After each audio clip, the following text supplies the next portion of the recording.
And the purpose of it is to rehabilitate them because they have become so degraded and so psychotic that they have to be separated and go through this particular physical work. They work for half the day and get audited on processes half the day until they come up to the next level.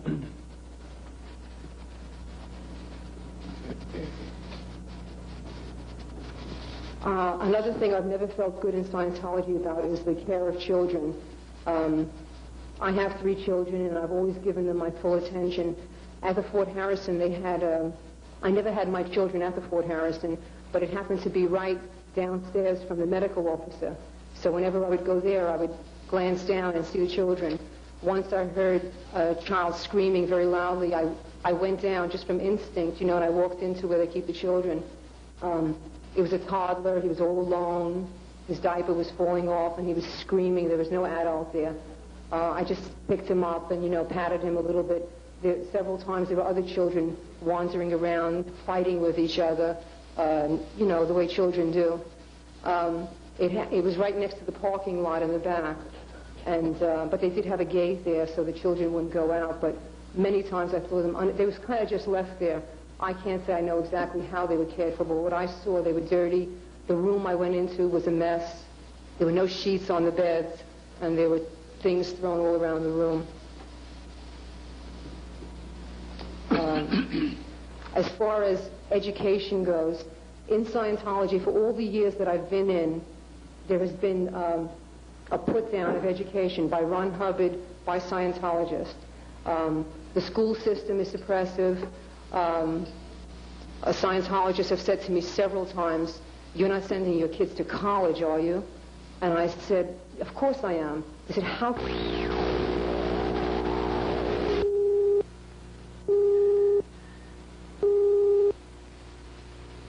This is only a simulated regional hurricane evacuation exercise. I repeat, this is only a simulated hurricane evacuation exercise. If in fact this was a real hurricane evacuation order, you would have been instructed to tune your television sets to WEDU Channel 3 for your evacuation routes. This is only a simulated regional hurricane evacuation exercise of this station. That there is, and you can get it in Scientology, you should be taking your courses and going clear. So education is discouraged very much in Scientology. It's a suppressive organization that doesn't really teach you anything, and as long as you have your Scientology training, you're going to make it in the world. My daughter was in the Sea Org, and she was in there for 7 months while I was training here in Clearwater. She had no schooling at all. She said she went to school, I think, 3 times. She had to work from 8 in the morning till 10:30 at night, 7 days a week. And they said there was no time for school. She was told that she would have weekends off in the Sea Org. This never happened. She got Saturday afternoon off for 3 hours if her stats were up. She soon realized that this is not what, she was in the wrong place, and I wasn't there, but she was living with my brother-in-law, so she never actually lived in the quarters with the other children. My daughter has gone to a Scientology school since she was born, literally. She went to a nursery, and then she had all her education up until she was 11 years old in a Scientology school. I discovered, well, I guess she was 10, up until 10. I discovered when she was 10 or 11 that she didn't know math.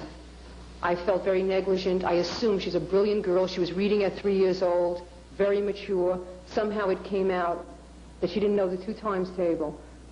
Nothing. I got very, very upset. I went to the school, and they begged me not to take her out. They told me that the GO would pounce on them. That was the words that they used. The ability school was run, I don't know the details, but the GO had some authority over the way the school was run. And the people who ran it said it's going to look very bad that Scientologists took their child out. I said, I don't care what it looks like. My children, I want my children to have an education, and this is absurd. I took her out. I put her in public school, and she immediately went up to 5th grade math. She excelled, she's very bright. She was never taught anything in the school. The school was run like a Scientology organization. They had ethics conditions. The children were also taught about the enemy, the outside world. Scientology children have an attitude that it's the suppressors out there and Scientologists. They've often said to my daughter about going in the WOG world. A WOG is someone not in Scientology. And when they heard she was going to public school, they frightened her that my daughter cried for 3 days. She thought they were going to kill her in public school. And since then, she's out of Scientology. She knows everything that I do now. But basically, the education is totally put down in Scientology. When I was in Los Angeles recently, visiting my sister, I helped out in a Scientology private school. It was called Renaissance School. I'm not an official teacher, but I was helping because they didn't have anyone. There was a boy there who was 9 years old. He had been brought up in the Sea Org. His parents both were in, and he was born in. And I understand from the owners of the school that he spent most of his 9 years in the children's RPF. I don't know what that is, but I assume it's the same thing as the adult RPF. This boy couldn't read one word at 9 years old, and I taught him how to read his first word, and I taught him his first sentence. And he was crying that he could read one sentence. He was 9 years old, and he was born in Scientology, in his Scientology schools.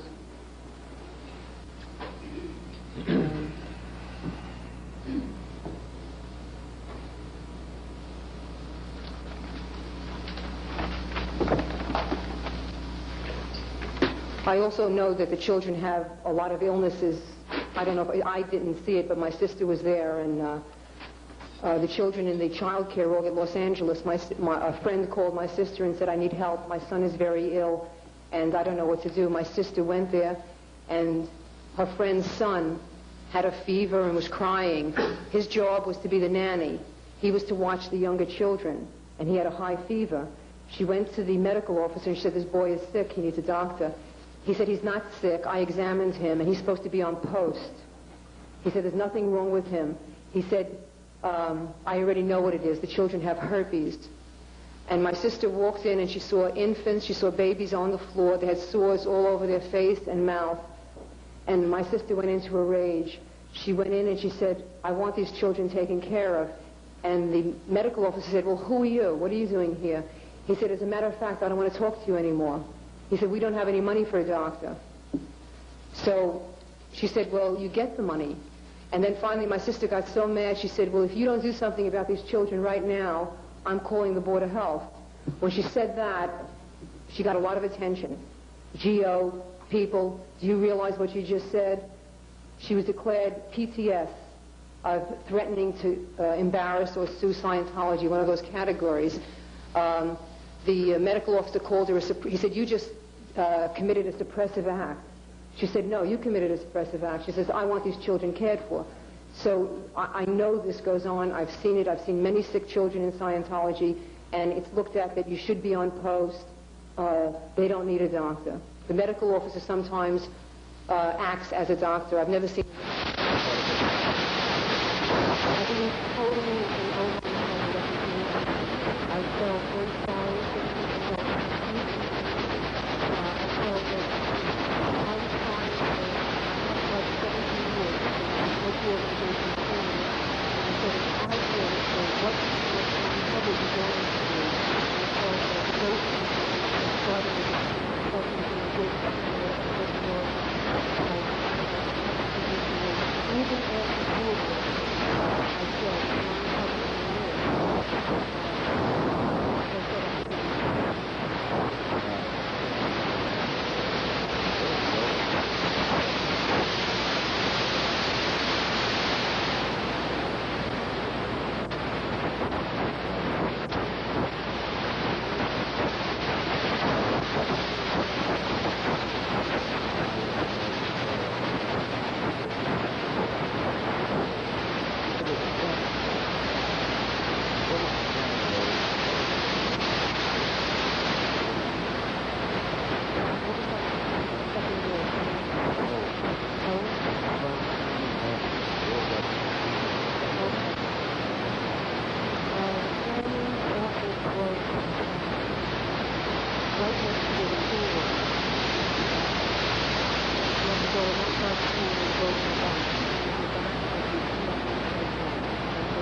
Particular thing was. A WOG was an outsider again? A WOG is a person who is not in Scientology, so that's how they refer to someone like that. No, I don't know firsthand. I just know from my sister. I think I covered most of my notes here. We don't even know where to start. It says so many startling things. One thing that struck me as herpes is that a venereal disease? There are two types. That's what, because my sister took the child and paid for it herself. She took the child to the doctor. He was given antibiotic, and she said it was a virus type of herpes rather than the venereal type. There are two different things.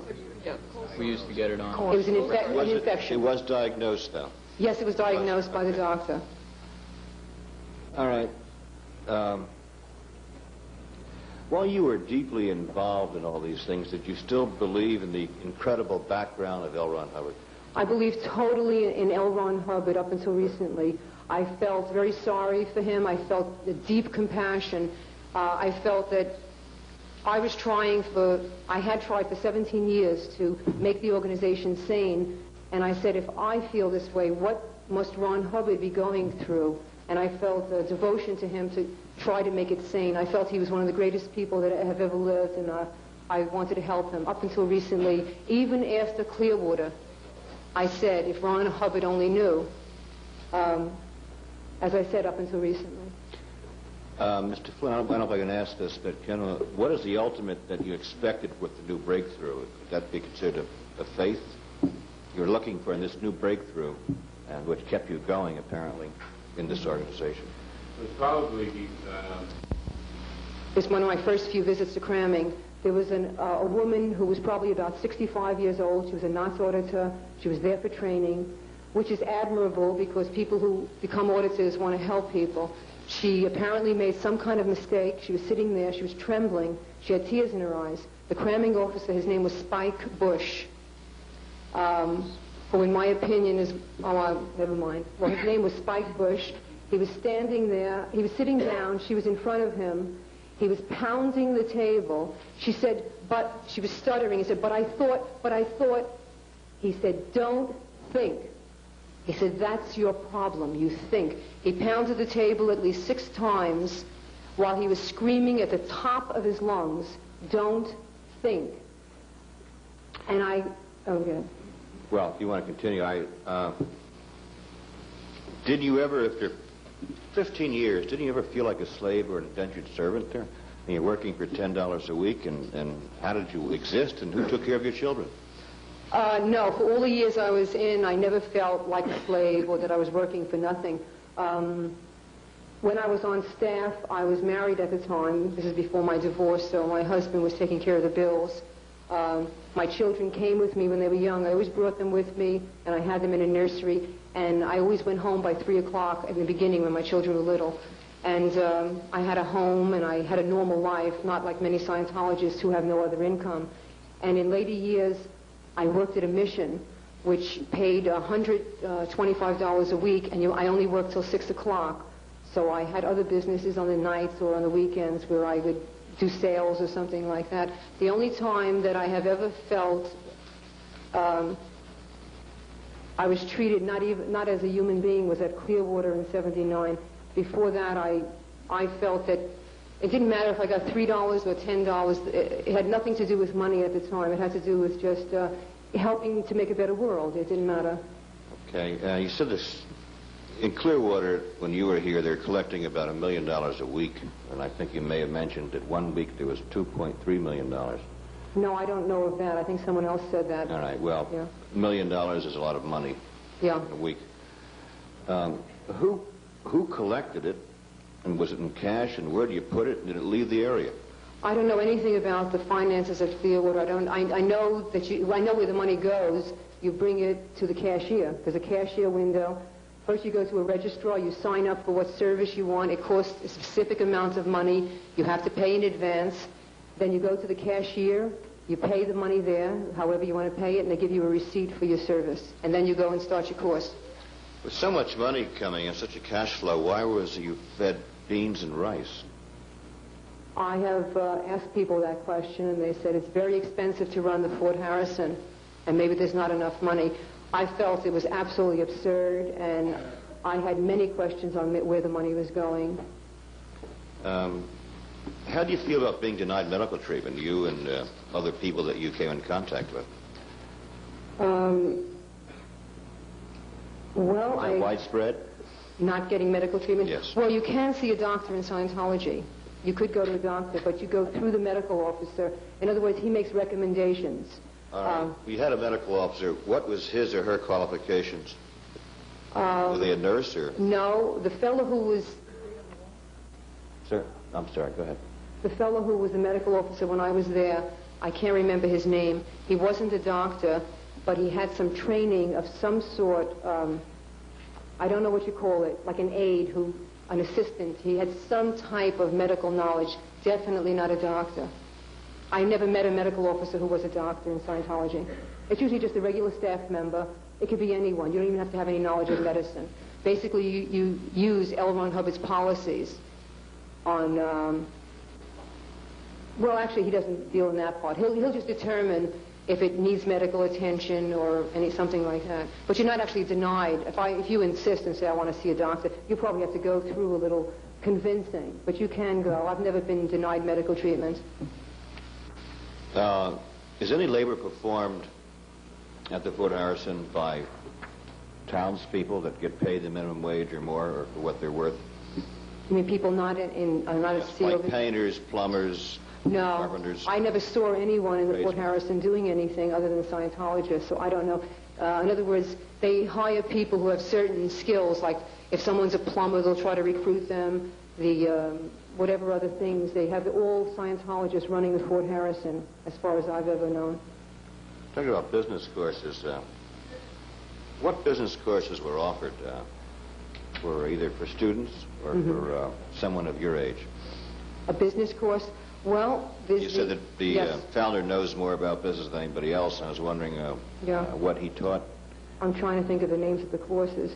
Well, they have the Flag Executive Briefing Course, FEBC, and they have the OEC, the Organizational Executive Course, I guess it's called. And in there are all policies on managing a business, on administrative policies that tell you exactly how to run an organization, how to set it up, how to make an organization board, and so forth, flow lines within an organization.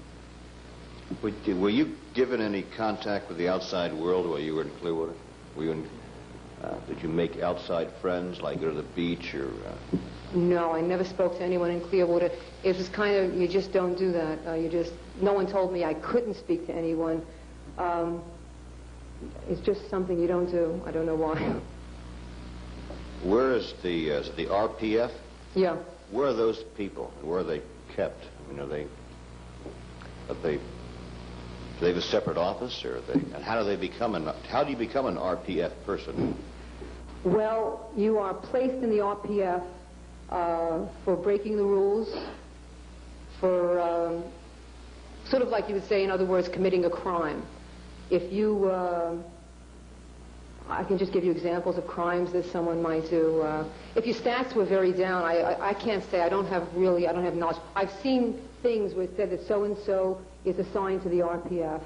You'll get something, some kind of ethics hearing, like a committee of evidence, where people will listen, see what your crime was, and decide if you should go in the RPF or not. Certain things are just instant RPF, I think, like having sex with someone who you're not married to. I think that, I'm not positive, I think that would be RPF. That would be considered a crime, then? That's definitely a crime, I know that. Some of these children that have to go to school, didn't you find it curious that your child couldn't, although she could read well, couldn't do her 2 times 2 tables or mathematic tables? It was one of the biggest shocks of my life. I felt bad for my own neglect that I should assume. I just assumed that she was in school. I was working very hard in my own business, and she was just so bright. And the teacher always said she was doing fine, you know, and she was doing wonderful. And you just don't go around, you know, asking the kid, you know, what's 5 times this? You know, I just assumed it's such a natural part of learning until something, she told me that she didn't want to play a game. And I said, well, why? You know, she said, because I'm stupid. Because there was a child much younger than her who was, they were figuring out math in this game. And she has cried hundreds of hours since then because I immediately tried to put her into a private school that my sons went to. My sons went to one of the best schools in the city, a private school, and I wanted her to go there, and they wouldn't accept her. I didn't tell her why. I said they were too crowded. She had special scores, and she was in the 1 percentile in math. And I'm still trying to repair her right now. I'm getting her a special tutor, and then try to re-enter her into private school. And I work with her every day now on my own. Do you think there's young people there that are being raised without a minimal education that we have grown to expect in Pinellas County for our own children? I'm sorry, could you give me that Do you think again? that there are people within Clearwater, within the Scientologist organization, that are still not getting a proper education, as was illustrated in the case of your own child? I positively think so, but I don't know. The reason I think so is because when I was at Clearwater, I saw children very often during the day. There were people, little children who were folder pages, and they would be in uniform with their shorts and lanyards, and they were my daughter's friends from New York who had joined the Sea organization and come here, and they would be working during school hours, folder pages. I don't know if they didn't have school. If they did, I don't know where it was, but I did see children many times during the day working. These young people were folding pages, you say? Folder pages. They carried the page. In other words, if you're going to audit someone, you would call for a certain folder where the records are kept, and these folder pages would bring it to the auditor. They're like a page, then? A page, a messenger. That's what they call a little messenger. They weren't folding pages like pages in a book? No, I'm sorry, yeah. A messenger to bring folders to different locations. You were here since I have been mayor, and we've had sometimes a stormy time here. Didn't any of these other outside activities that the city or other private individuals may have done, didn't it ever affect you, or didn't it ever question what you're doing there, or that maybe or question the credibility or the background of L. Ron Hubbard? I definitely wondered what I was doing here when I was in Clearwater. I didn't question the credibility of Ron Hubbard. It was so embedded in me that through all the suffering that I went through, I never once considered that L. Ron Hubbard had anything to do with it. I considered him a victim of a lot of stupid people who wouldn't listen to this good man, and I never once questioned him. I felt terrible about the people in Clearwater. I said, they probably had a peaceful town here. I said, these people come up and start changing things, and I actually would snuck out, and I would read the paper, and I would see about infiltration into the Clearwater Sun, and I would think, I said, why don't they leave people alone, you know, and I was very upset about it, but it was like a separate thing. That was the GO. That was not my field. My field was counseling people, and I said, if only the GO would be decent, and I said, how could Clearwater be friendly towards Scientology? I mean, if someone came into my town and started infiltrating and staging these things and dressing up as clowns, you know, I wouldn't like them either. I was embarrassed to be a Scientologist when I was here. I felt embarrassed for Ron Hubbard. I thought that these people were destroying Scientology by making it a mockery. And I wouldn't talk to a resident, I guess, because I would never say I was a Scientologist. I was embarrassed. Sometimes people would go by and yell out things or throw stones, and I said, boy, you know, I'm embarrassed. Were you here when the Scientologists protested or picketed the Clearwater Sun and dressed up as Nazis? I remember them dressed up as Nazis. I didn't know what they were picketing, but I saw Nazi uniforms, and I was very embarrassed, and I thought it was an insane act. And I think people did then think that Scientologists were Nazis. They didn't understand what they were doing. I saw the uniforms, and I was very embarrassed by it. I think many other people were embarrassed for it. One more question, and I'll turn it over. But what do you think your typical day was like here in Clearwater? And just give me a routine of a typical day that's not particularly difficult and not particularly easy, but just a normal day of Clearwater when you were here at the height of your... A student. A student. A student would have to, let me see, my memory is a little foggy. Most of it was horror, so I don't remember a normal day. Well, you wake up, every day is the same as every other day, which I have now found is a very destructive thing. In other words, you wake up and you have to be at muster at, this is not accurate, maybe 8:15, 8:30, something like this. You must be there, and they say, that's it. They call your name. It's very regimented, very official. Your muster is called, and then you'll be given your schedule of the day, who you're auditing, what time. It'll be posted on a board. You'll audit these people one after another. They come in and out. You might have 6 pre-clears. It's sort of like an assembly line. You finish with one, the next one's waiting. You take them in. Then you get your half-hour lunch to run back and forth. You'll again audit people till 10 o'clock at night. You go to sleep, wake up. It's exactly the same every day. It's just I lost touch with reality when I was there. I really didn't know what day it was, what month it was. It didn't matter. And most of it was through severe physical pain. It was a big blur. You said physical pain, but you were not, earlier you said you were allowed to go to a doctor, but and also another time you said you couldn't, or you implied that. Am I to conclude that you could go if you could convince the medical officer that you were serious enough? I didn't even think of going to a doctor. I didn't care. I didn't ask to go. I just wanted to get out of there. I knew that once I got away, I didn't need a doctor. I had to go home. And when I did go home, I was in perfect health after about 2 weeks. I haven't had any problem with it. I wasn't chronically ill with arthritis. I mean, it hadn't bothered me in maybe 8 years. It's not that I was suffering with this or I came into Scientology to handle it. I didn't even care about it. It was just from this undue stress that something happened to my system. So I really never had any thoughts about the doctor. I just wanted to leave. Did you ever see any skimming with $1 million a week coming in? Did anybody try and skim or within the organization or take a little bit off the top? I have no information on the money or where it went. Okay. Mr. Coldenbach. Yeah. Lori, let's talk about education. You said your daughter went to a Scientology school how long? While in Pinellas County? Oh, no, she didn't go to school here. She didn't? No. She went to school in New York, and then she went to school in Los Angeles while I was training here. Okay, as a Scientology school, did they have specific hours at all for education? Certain number of hours? Yes, well, when she went to it was a private Scientology school, which I paid $225 a month for. That's what she went to in New York for most of her life. When she joined the Sea organization, she was in Los Angeles. She only went to school 3 times in 7 months, so there was no hours for school. My nephews were in school at the time, in the Sea Org, and their senior told them, they were, I think, 12 and 10. He said, we're going to give you the minimum education required by law, which happens to be 2 hours a day, I think. And he said, in 7 months, I said, what did you learn in school? He said he had algebra. That was the only thing he had in 7 months. And he only had that a few times. And his senior told him that after a couple of weeks, we're going to use these 2 hours for your Scientology training, so you won't have to go to school at all. Okay, do you have any knowledge of the education here in Clearwater for children? No, I don't. Okay. On the medical officer, you said that you made it to a doctor here in town that prescribed you certain medication and certain routines for you to get better. Is that correct? Yes. Once you got back to the Scientology headquarters, were you allowed to complete that treatment?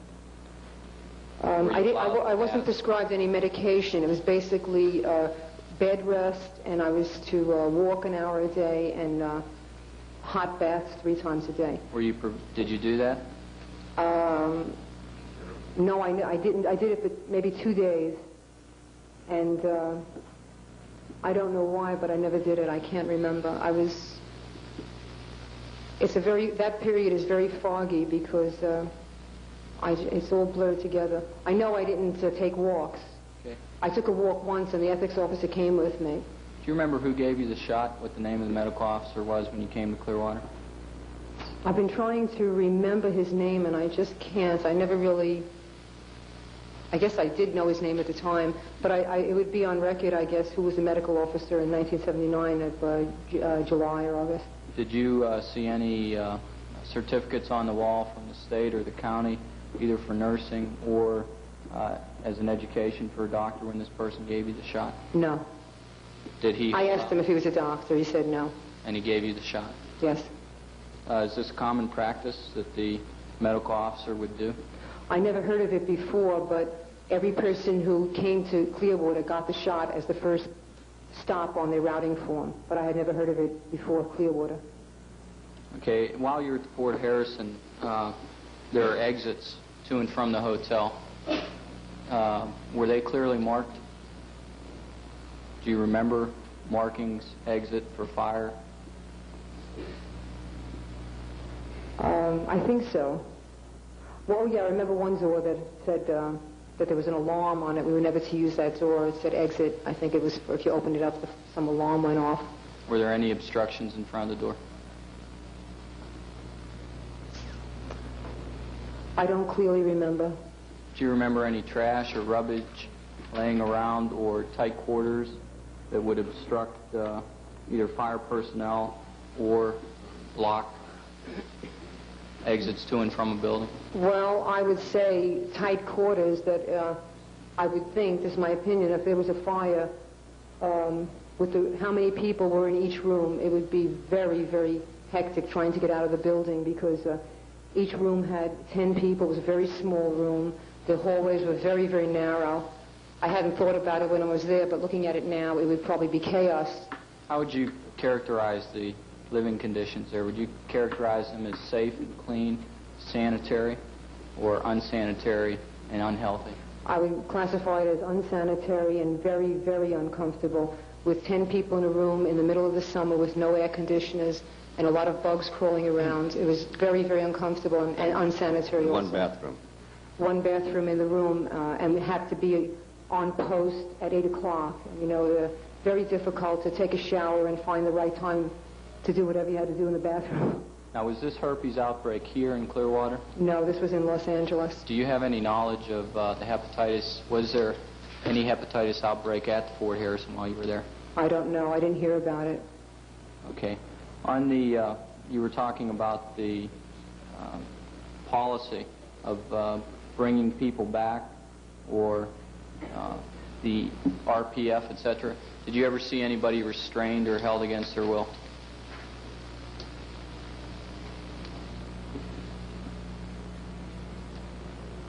Did you ever hear of anybody held or brought back?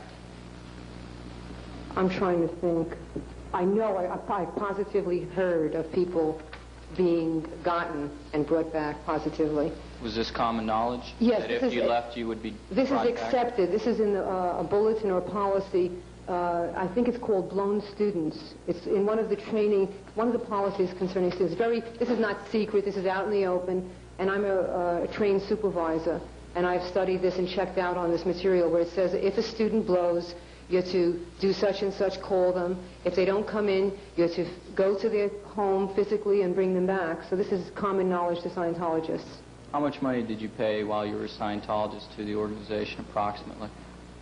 Well, in all these years,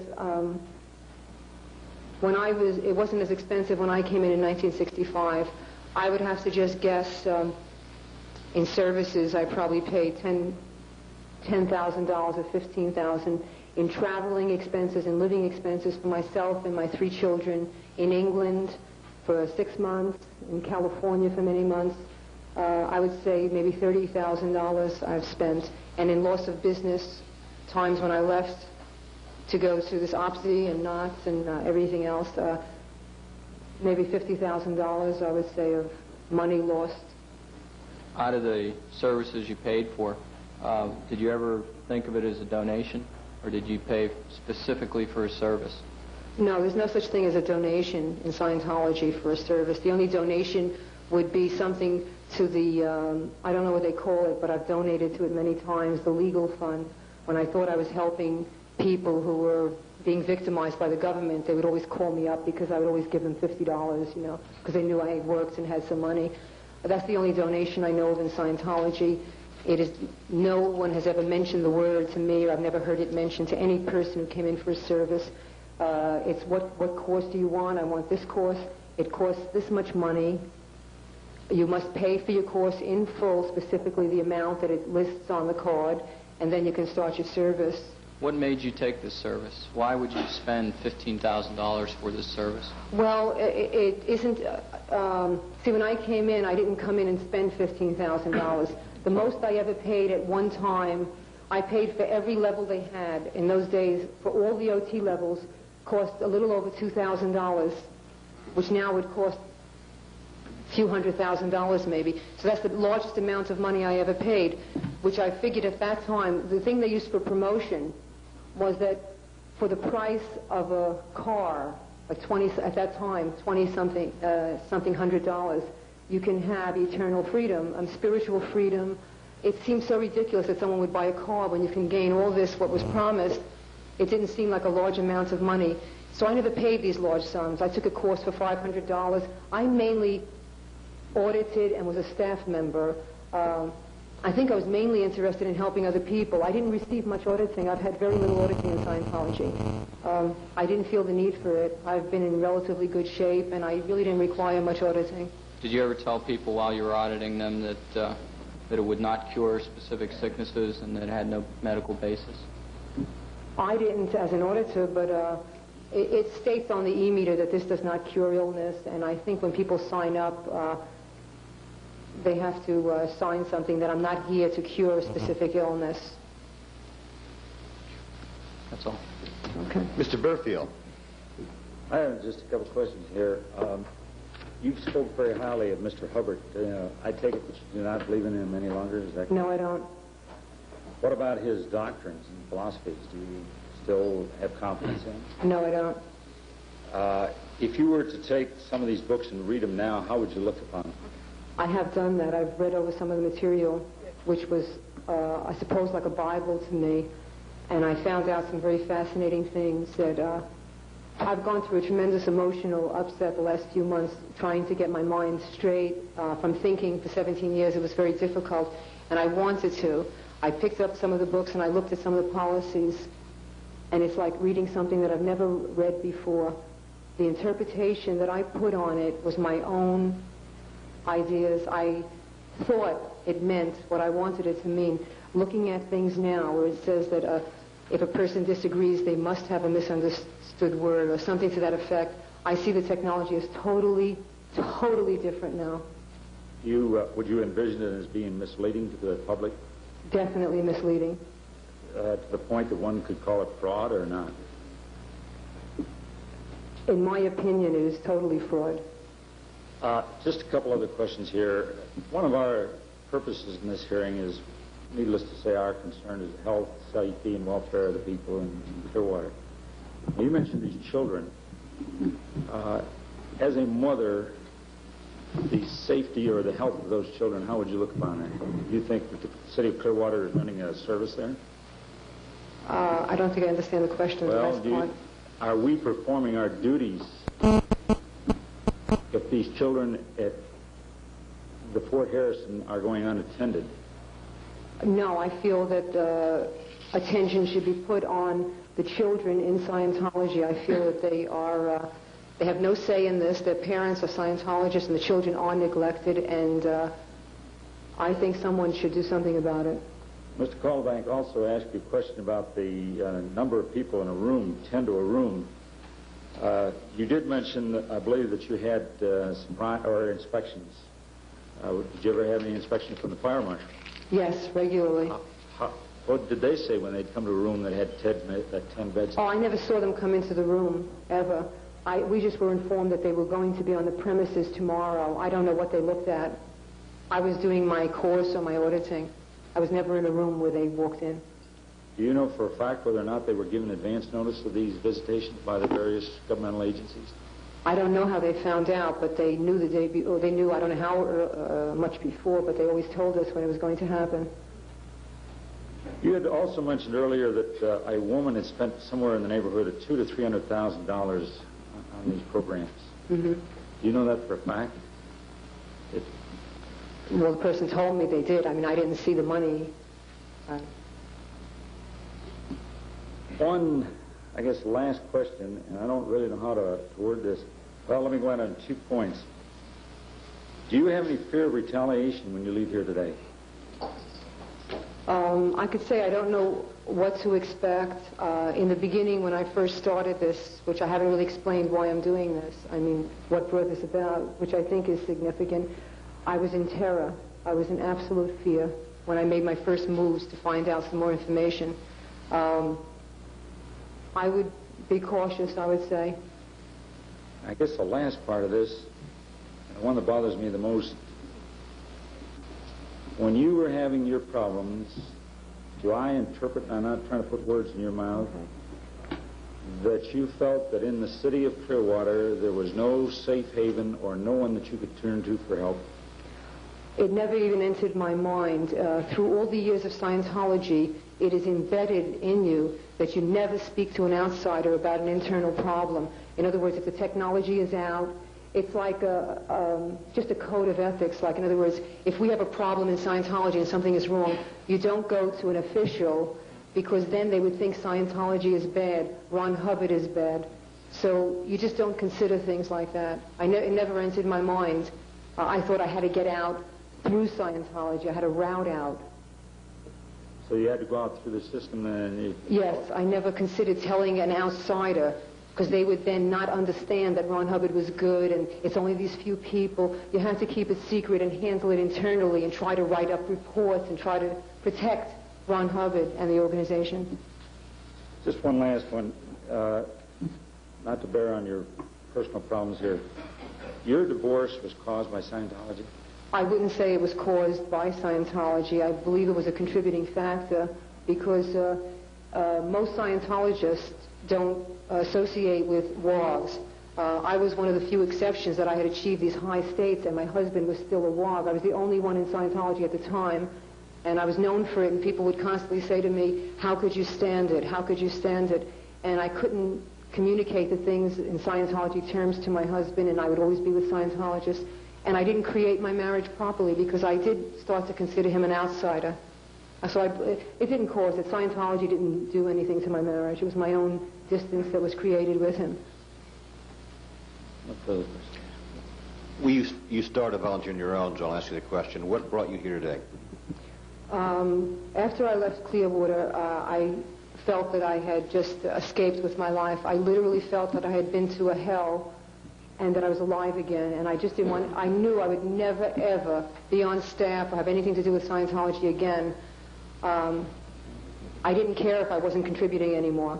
I said, if it's that bad, let them fix it up. I had no intentions of doing anything against Scientology. I just wanted to stay away. And then I went recently, in November of this year, this past November, I went to California to live with my sister.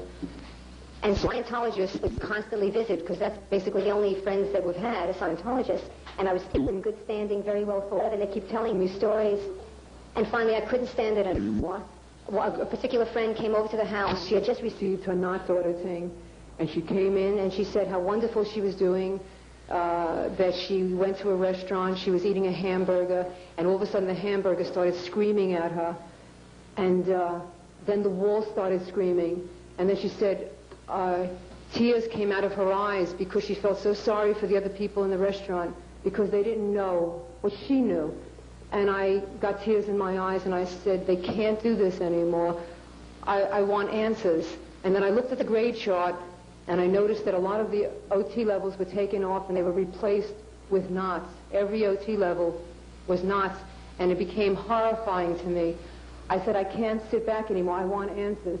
So I I looked for Paulette Cooper's book, Scandal. I said maybe she'll give me a clue, because up until then, a Scientologist never reads anything bad about Scientology. You assume it's a lie immediately. So I was too ignorant to read it at the time. We couldn't get that book. I called Reader's Digest. I looked, and finally I got in touch with a man called Brown McKay. And I spoke with him. He was a declared suppressive, I had heard, who was trying to save Scientology, quote, suppressive person.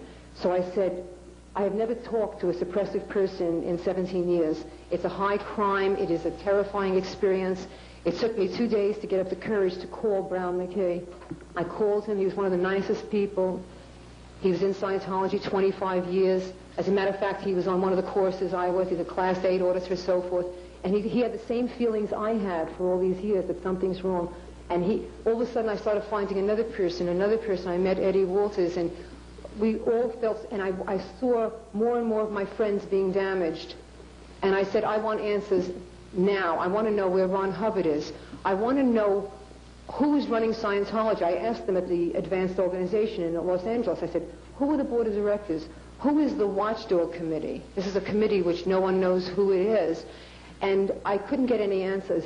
And finally I started to have thoughts about L. Ron Hubbard. I said, wait, I started waking up. I think it took this time from Clearwater to be away from Scientology. I started thinking straight, and I said, we are being audited towards more ability, more freedom, more capabilities, towards OT, which is an operating being or Satan. How could Ron Hubbard, who is more capable than any of us, be more and more capable, and he's hiding for 15 years? Where is he? Why isn't he helping? Why isn't he coming forward? Why? So I asked some people in Scientology, in the Sea Org, security. I said, I've been hearing security for 10 years. I don't understand it anymore. I said, if it's security, why doesn't he go on a film and give a briefing to Scientologists in the world? I was getting more and more upset. I said, I want answers now.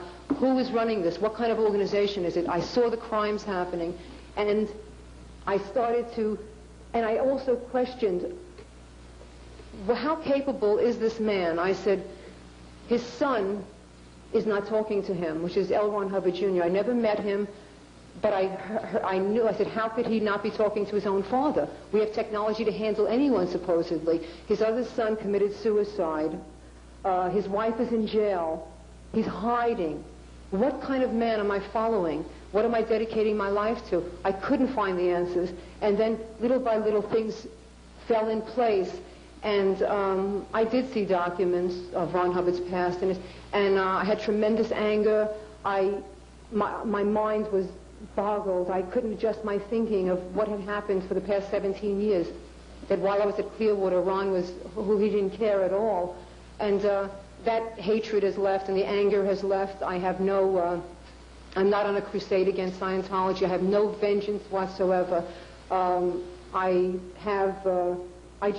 feel a responsibility to the people that I've talked to. I've trained hundreds, maybe thousands of students.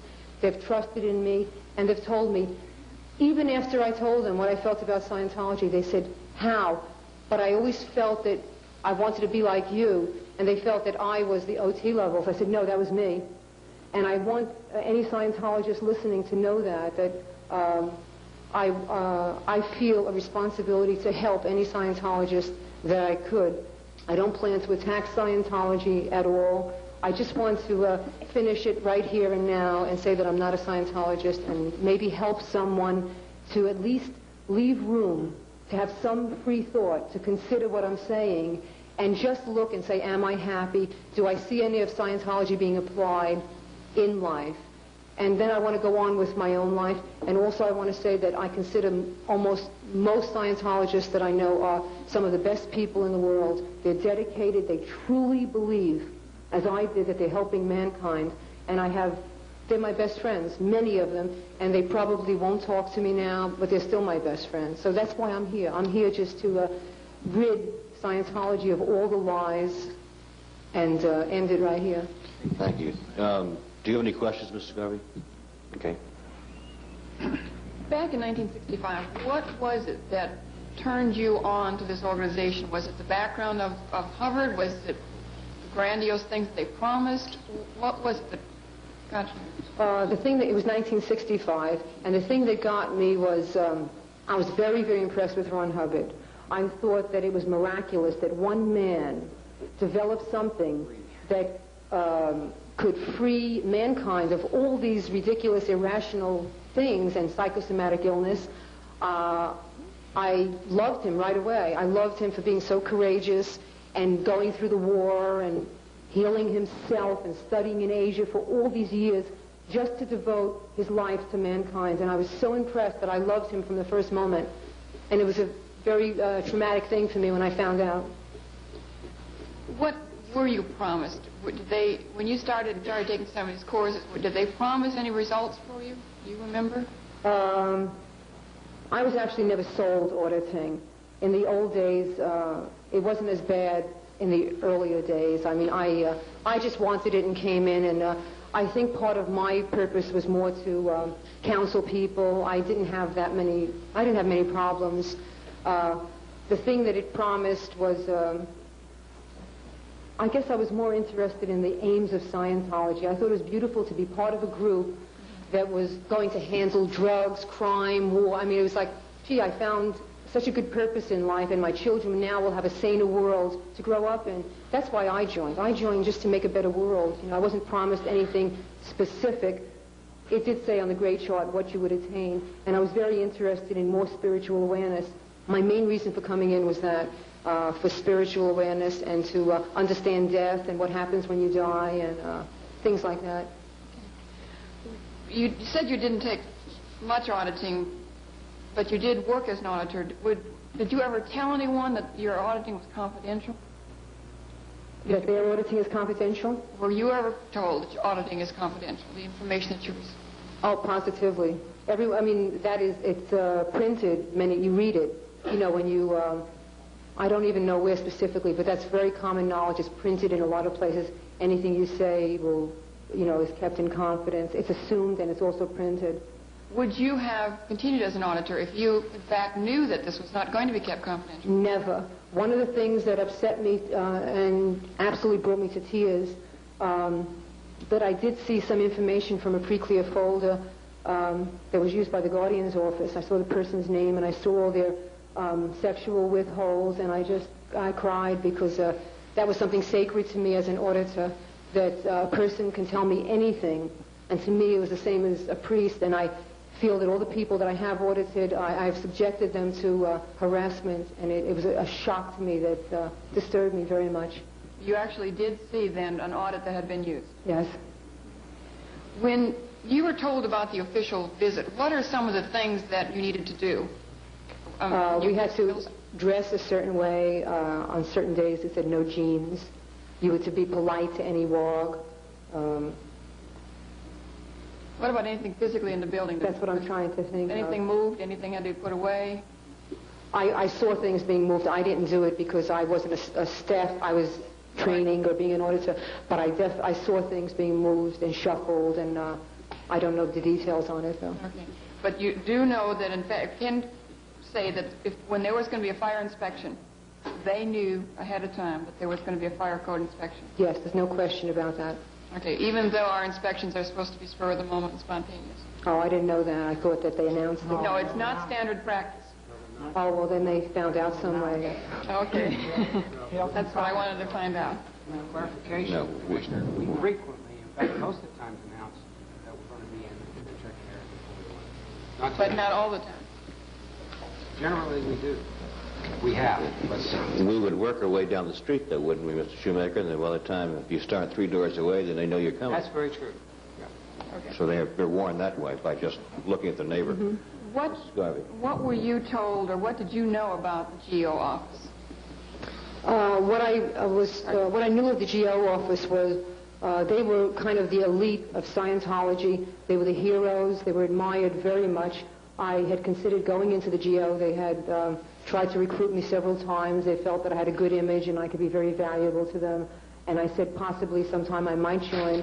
And the GO, the purpose was to protect Scientology and make it safe, protect it from any enemy so that myself as an auditor can go and counsel people without being harassed by our so-called enemies, which were numerous, mentioned all the time. I believed it totally up until recently that all these agencies have been attacking us, and if it wasn't for the Guardian's office, I wouldn't be able to be here and help people. So they were very well respected and admired. It was very secret. You never knew what they were doing, and sometimes people were picked for a specific project, and it was like an honor, and they kind of felt like a Secret Service guy, and they would go around feeling very, very important. It was an honor to work for the GO. You were never picked for any specific project that you were supposed to do? I don't think I've ever done anything for the GO, other than I mentioned I was approached to be that agent. I never actually did a GO project. Okay. One of the things we often wonder about is, does anyone ever hear the news? You mentioned no. Going out and trying to read a newspaper. If there's no TV, no radio, no newspapers available? You're not... Would you believe them if you had them? Well, I guess I wasn't as brainwashed as most, because I believed what I read in the paper. But it's, I don't know the word, it's suggested that you don't read newspapers and you don't listen to the news. It is suggested that the news will always lie. It's predetermined. Don't ever, ever talk to a reporter. I was in fear of reporters. I thought they were all out to get us. You're not allowed to ever discuss anything. How you So feel? it's, no, reporters have always been in Scientology. This is from the day I came in. We have policy that news reporters are not allowed to take a Scientology course. As a director of training, I used to interview people and give them a check on the e-meter. Are you here for any other purpose than you state? And I used to give people clearance. I was petrified that these reporters would come in and destroy it. And then recently I said, why in the world can't, I used to say it a few times, why can't a reporter come in? What are we doing here that's illegal? I'm teaching a course, I'm saving lives, which I did. I help people by listening because I like people. I said, why can't a reporter come in and see what it is? How could every reporter be a suppressive person? This is insane. And I said, why can't someone go on television? I said, I would go on television. When people are upset about Scientology, I tell them, well, no, that's not what it is. And they say, oh, I didn't even know that. So in Scientology, no one answers questions. If you see an interview, they'll say, well, is this true? And they'll ask you if your mother was a Nazi. You know, they don't answer questions. So there's this secretiveness about the press. Were you or did you ever promise refunds if you did not achieve or you did not accomplish what was promised? Was I personally promised? Or it's standard policy that anyone who is not satisfied with a service in Scientology, their money is promptly refunded. It's part of the Auditor's Code, which says I promise to refund any money. Do you know of anyone that did receive any refunds? Very few people. I don't even know if I know anyone personally. I know people who have attempted to get refunds. You have a kind of a complicated routing form, and you have to see a lot of people, and it takes a very long time. I think some people got their money back because people have been referred to as a refund case. In those cases, it was where the person was attempting to cause a lot of trouble. In other words, if it was a security risk or the person was connected to someone in the government or the parents were going to take legal action, I understand that, I don't know the facts, but I understand the money was given back very promptly. But if you were just an average person who came in, they'll say, well, you know, write up your overts and we'll go to cramming and go to review, let's handle your case.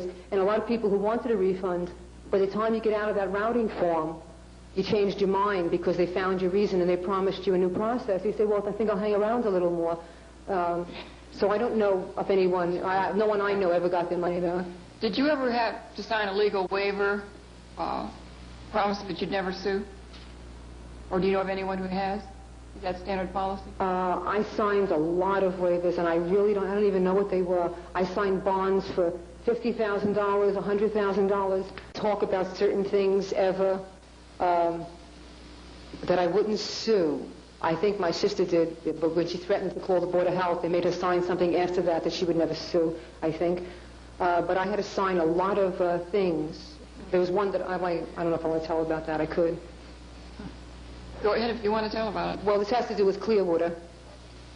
When I first joined the Sea Organization, I went to Los Angeles, and I was filling out my life history, you know, my background and when I was on staff, at what organization, how long I stayed there.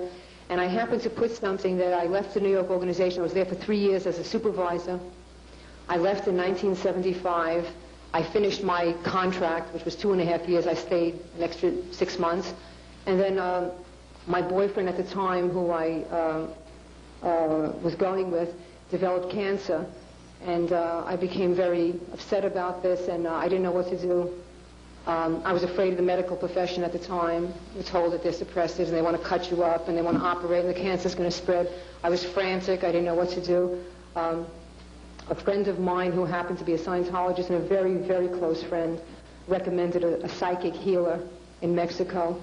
I never heard of a psychic healer. You know, I haven't been in any healing practices, but I was so desperate and so in such terror that he told me that he has a blind son, and he told me that the doctor had taken a tumor out from the back of his son's eye with his hands, with no things. And him telling me that as a Class 8 and such a good friend of mine, you know, sane type person, stable. He wasn't one of the flaky ones who are flying in space. I wishful thinking, I said, maybe this is true. And I went to Mexico, and my boyfriend didn't go to he went to the doctor, and the doctor wanted to do a biopsy. And we said, no, we went to Mexico. When I went there, I walked into the office, and I was shocked. I felt that I was at the Scientology Advanced Organization. Every person in the waiting room was a Scientologist. And some of them were my good friends that I had done courses with in 1968. They were Class 8s, they were OT6s, and a high level of training and processing. And they all had cancer. And I was shocked. I said, what are they doing here? You know, how could this be? I was very optimistic then about the healer, and then I went into, I guess, hallucinating at the time. I just had blind faith that this was going to save his life. And then a friend of mine was there, and she said that she wrote a letter to Ron Hubbard asking him what he felt about this fella. His name was Feliciano. What did he think about psychic healing? She showed me the telex from Ron Hubbard, and what it said was that I believe this is valid therapy. He said, I am not recommending it, but I believe it is the only valid therapy on the planet. I feel it is the truest form of surgery on the planet, but I'm not recommending it. So I felt relieved that even Ron Hubbard said that this might work. Not that I came here because of Ron Hubbard, but it was gave me a little bit more confidence. I stayed there for 2 or 3 months, and things got worse, and I had to bring my boyfriend back to New York, and he died in Sloan Kettering about 3 months after he first got it. It was very quick. Now, when I arrived at L.A. to join the Sea Organization, I happened to mention, I don't know why, that I left staff. I was like filling in my life. I went to Mexico with my boyfriend, and so I was explaining that I wasn't on staff during that period. I was waiting to leave for Clearwater, and someone came down to see me, and they said, the GO wants to talk to you about something. They said they want a full report on this psychic healer. We want to know what happened, who was there, what happened in Mexico. I wrote a detailed report about every person who was there, what happened. I happened to include the telex. Someone came down and told me that I had to sign a waiver. I think it was for $50,000, that I would never discuss this with anyone. And they said that I didn't see a telex from Ron Hubbard. You did not? I didn't see it, and I signed a waiver that I didn't see a telex from Ron Hubbard. And I looked at it and I said, well, it's probably for PR reasons that they don't want it out, that Ron Hubbard associated his name with a psychic healer, that people did die. And I have never in Scientology compromised my reality. I never went along with something that I didn't think was totally, totally ethical. But this time I did. I said, it's not that important. I don't care about the healer anymore, and there's no one I want to tell about it. So I signed the paper thinking, well, they're looking to protect Ron's name, so I'm not going to talk about it. But when I got to Clearwater, this Kip Hansen brought it out, and he humiliated me, and I was still very sensitive about the subject, and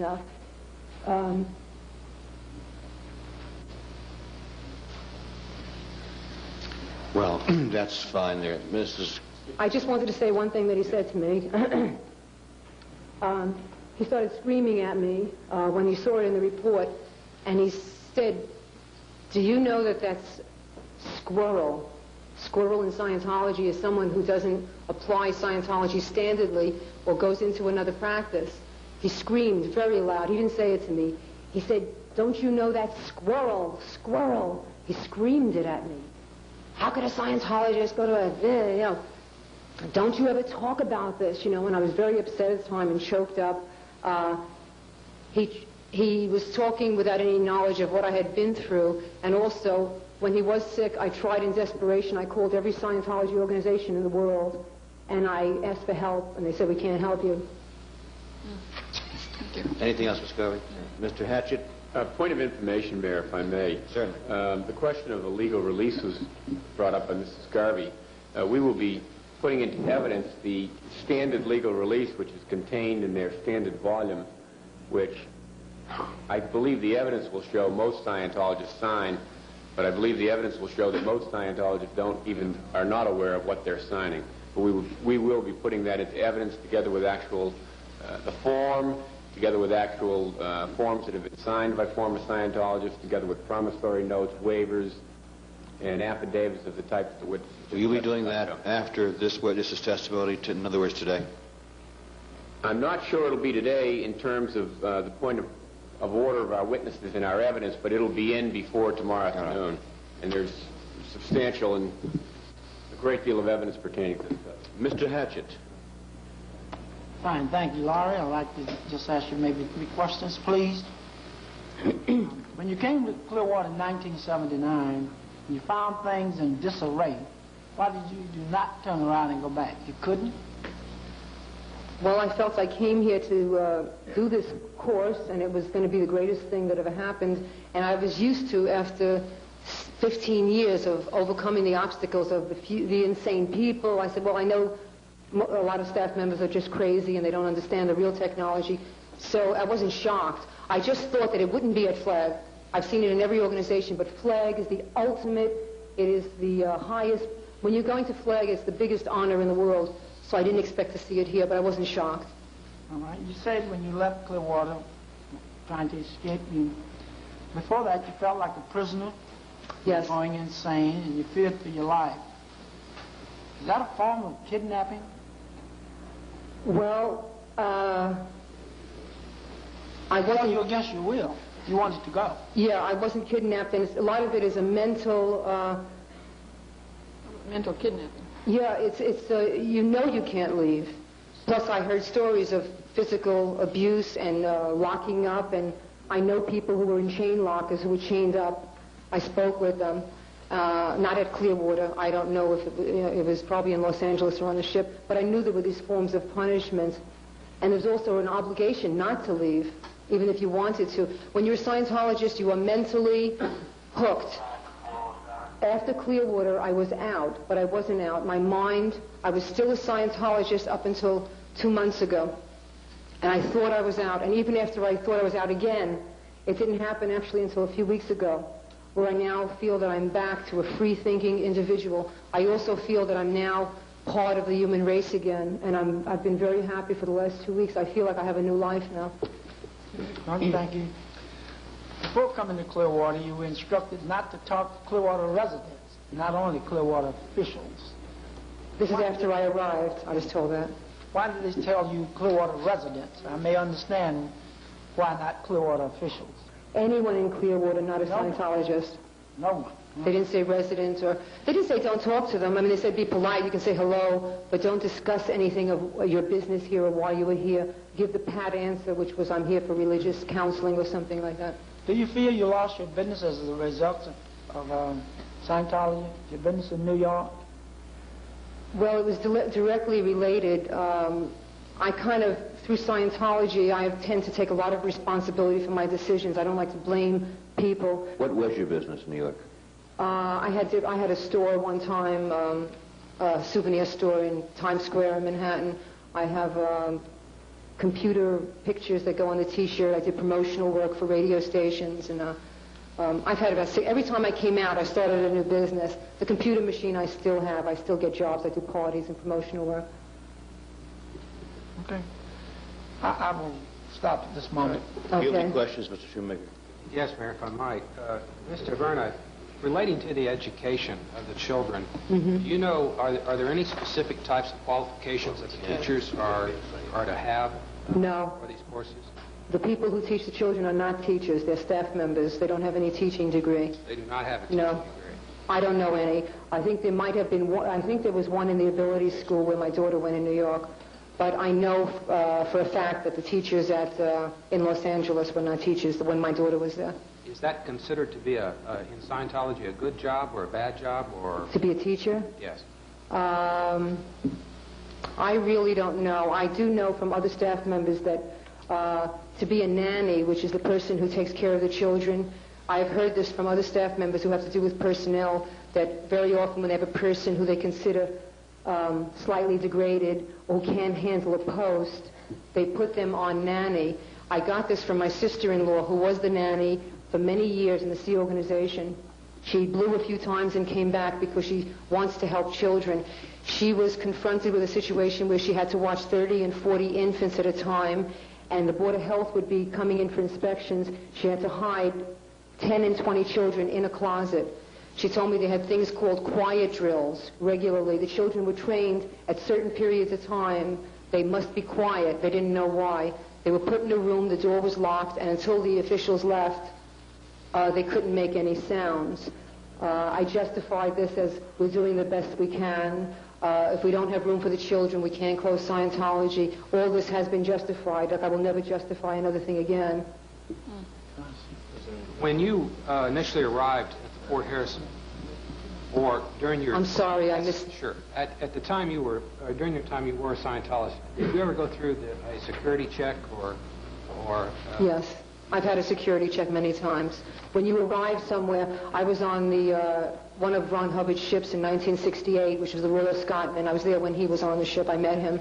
And before you enter any place where Ron Hubbard is, you must be security checked. If you are going to get a leave of absence or leave the premises at any time, you have to get a security check.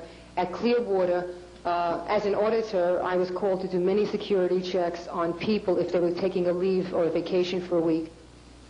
During the time you were auditing, and in my understanding of the auditing process, you're actually auditing as to whether the beliefs are being accepted or not of the person that you're auditing, for the course that they're in at that time. Would that be correct? I'm sorry, I didn't understand the question. If you were, your audit specifically relates directly to how well the person is doing in the given course that they might be in at a particular time, such as with this NEPO-T auditing that you were doing to the people that were actually doing the course.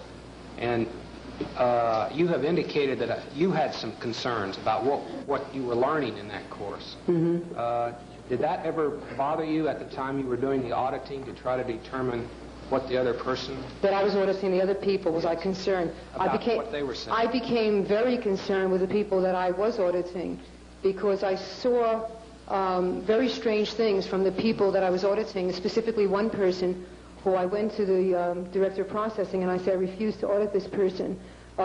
He had a strange glare in his eyes. He was running this NOTS process, and I won't go into the technical things of the e-meter, but the e-meter is supposed to register a certain way when you feel better. The needle will go down. This fellow was realizing things, and the needle was going up. He was, I can see by his face that he was not there. He was in a daze, and he was like, sort of like had an insane look, and he was saying how wonderfully, talking slowly. Nothing was happening on the e-meter, and I said, there's something wrong with this person. And I said, I'm not auditing them, so they took me off the case, and I understand he was really winning with other auditors. But and specifically another person, I felt like I was betraying the people that I was audited, and I didn't want to do it anymore. With the, I noticed, or at least through observation, that at least the people that come here to Clearwater, many of them are young or younger. You don't see a great number of elderly people. Would that be a fair surmise, or do you have any reason as to why that is the case? I think it's always been that way from even when I came in. I think young people are very susceptible to this because it sounds like such a beautiful purpose. Most young people have ideals and they want to change the world. And when you come into Scientology, I've seen people who walk in the door and they are just like flying for weeks and weeks. They feel they've found something, and young people recognize the outnesses in this world, and they don't know how to change them. And you walk in the door, and you find a group of people who have a good purpose and want to change the world. I think they're much more susceptible, and they don't have that much experience in life to know exactly what they're getting into. Yes. Since you've left Scientology, first of all, do they know, I'm sure they do now, but did they know before now? I would say that most of the Scientologists in the world have no idea that I left. Up until now, they will know. But when I finally called Brown McKee and started getting answers, I realized that I didn't have to see any documents. I don't care about Ron Hubbard's past. I realize that I have been absolutely miserable for the past 10 years. I've hated it. I've fought all the staff members. I don't care if it's true or it's not true. I don't want to be part of it. So I actually forgot the question, but I wanted to say something about it. You answered it very well. My other part of it is just basically, have you had anyone try to put any pressure on you or anything such as that? Yes, I remember.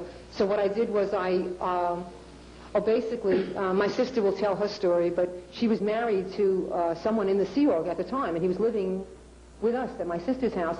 So here I was, talking to suppressors, and this fellow's going to get killed. He's going to go on the RPF. We're talking to lawyers. We're talking to the biggest SPs in the world, and I don't think any of you really understand how traumatic it's unthinkable. So we were shaking. I was in such fear I couldn't sleep for days. So we told my sister's husband, because we knew that we were going to be out now. So he went back and he told them, and we since called them and said that we are no longer, I didn't want my name to be associated with it. We had no harassment at all. I was very surprised. I did get phone calls from old friends from 66, students who I hadn't heard from since 1965, called me up. Do you remember me? I want to tell you how you changed my life, and I love you. And it was sincere because I did. And he said, please, if I can help you, I'm here. And I said, I want you to know that I'm in fine shape, and there's nothing wrong, and there's nothing to handle. But they attempted to have old friends call me up to get to me because they knew my button, which is something that you react to, is help. And if I know I can help someone, I'll kind of go back, but I was already over and nothing could change me. But no, I was in terrible fear, but I have had no harassment. During the process that you were in, or while you were in Scientology, did anyone attempt to use the information you provided through the auditing process where you were audited against you? No. Is that Mr. Trillinger? Mary, let me just check one real quick. Were you aware of what's been referred to as a fair game policy? Oh, yes. That was in effect when I was on staff. And that was up until, you said you just left, when did you leave Clearwater? Well, I left Clearwater in December of 1979, and I officially left mentally Scientology, a few weeks ago, or 2 months. I'm not in the organization. So up until 2 months ago, you were still an active Scientologist, and as far as you know, the fair game policy was still in effect. Oh, I don't know. I don't know who was in effect as of 2 months ago. I really don't know. I meant I have seen it in effect. I don't know currently if it is. I assume it is. It's in effect through actions, because I know things are done to people, and I know a Scientologist will do anything they have to protect Scientology, and I remember feeling that way, and I have compassion for them, because I was so misled that I felt it was justified to stop a suppressive person who wants to harm good people, and I believe it would always be in effect. That policy will never be out of effect in actions. It was probably canceled officially. One other question, and I'll stop. I just, okay. And really, I really appreciate listening to you. I think it's really been an educational process, I'd say, for all of us. In the auditing process, is there, and this kind of relates, maybe let me ask two questions. Was there any types of clinics provided for people that were ill or had cuts or scratches or headaches or anything like that, or anyone who had a toothache or a tooth problem or something like that at any of the main organizations where that you came and stayed for the counseling and so forth? No. There was a medical officer. He had a first aid kit. And if you needed a dentist, you can go to a dentist. Would he prescribe drugs? I don't know. He never did with me. I saw him prescribe vitamins, He prescribed vitamins for me when I was sick. I don't remember what they were. He told me to take this and that, and basically nutritional things and what to eat. Take the CalMag every day for your nerves. Yeah. I understand that in the auditing process that there was a procedure or that it was a policy not to provide auditing for somebody that had been diagnosed as terminally ill. Yes.